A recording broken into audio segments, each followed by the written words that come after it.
Ito po mga bossing ko ang isa sa mga sikreto para ang swerte ay tuloy-tuloy. Walang humpay na pasok ng swerte mga bossing.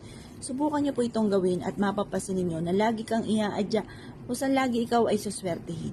Maraming blessing ang darating bukod sa inyo pong sipag at tiyaga at pananalig sa mahal na Panginoon ay sabayan niyo ng ganito mga pampaswerte at iaadya naman kayo nito kung saan lagi kayo ay suswertehin.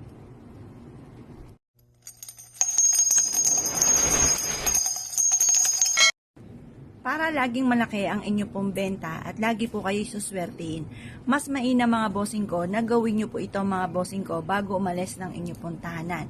At ang dulot po nito ay swerte mga bossing.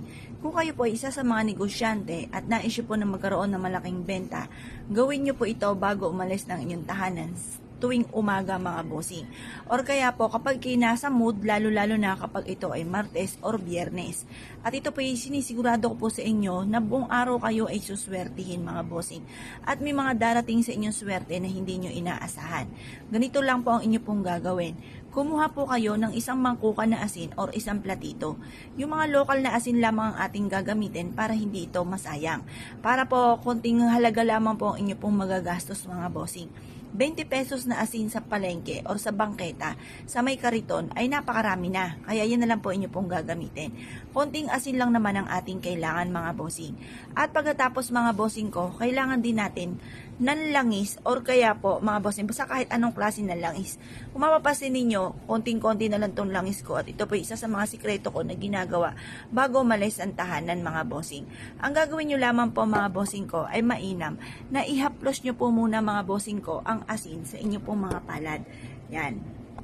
Kagaya po nito mga bossing. Teka po, ayusin lang natin mga bossing ko itong hawakan ko ng cellphone para mapakita natin ng maayos mga bossing.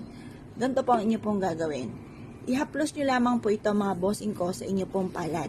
Alisin po muna natin ang mga negatibong enerhiya sa inyo pong palad na nagdudulot ng kamalasan sa araw-araw na ginagawa po ninyo ay parang lagi na lamang pong pansin po ninyo ay mailap ang swerte. Kaya palapitin po natin ang swerte. Ihaplos nyo lamang po ito mga bossing ko sa inyo pong palad. At pagkatapos ito mga bossing ko, habang kayo po yung naghahaplos na ganyan, tinatanggal natin ang kamalasan, paulit-ulit ka nagwi-wish na magkakaroon ako ng maraming pera at kailanman na hindi na ako mauubusan ng pera, lagi akong suswertihin. Pagkatapos po niyan, kapag po ito yung naipahid nyo na mga bossing, kunin nyo po itong baby oil mga bossing ko at magpahid kayo sa inyong palad para manuot mga bossing ko, dumikit ang swerte mga bossing. Yan. Ngayon pa mga bossing, ang gagawin nyo lamang, ihahaplos nyo po ito sa inyo pong palad, kagaya po nito mga bossing. Yan, haplos nyo lamang. Simula na ito ng tagumpay ko at kailanman na hindi na ako mamumblema tungkol sa usapin ng pera. Ugaliin nyo po ito na gawin mga bossing ko at mapapansin nyo po mga bossing ko na instead na nagiging mailap sa inyong swerte ay mas higit kayo nalalapitan ng swerte at mapapansin niyo po na mas magiging magaan ang daloy ng pera. Bagamat nabibili nyo lahat ang mga pangangailangan at tunay namang nababawasan ng ating pera, ay may mga dumarating na hindi nyo inaasahan na solusyon kagad sa mga problema.